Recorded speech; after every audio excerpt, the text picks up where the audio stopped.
Hi guys, in this video I will show you how to create a graph in Microsoft Word. For that you need to launch your Word application, then you need to hover over to the top and click on the option of insert. Now over here you need to click on chart, and once you do this you are going to see this type of pop-up in front of you where you are going to see a bunch of different charts like line chart, column chart, pie chart, bar chart, etc. So you just have to select that particular graph which you want to add in your Word project. Let's say I want to add this particular chart over here, so I'll simply select it and then press OK.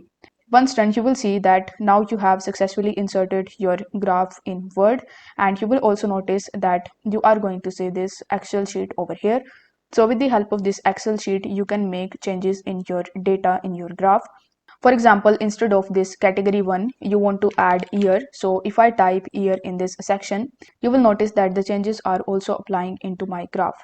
So if the video was helpful, then don't forget to like the video and subscribe to the channel. Thank you so much for watching.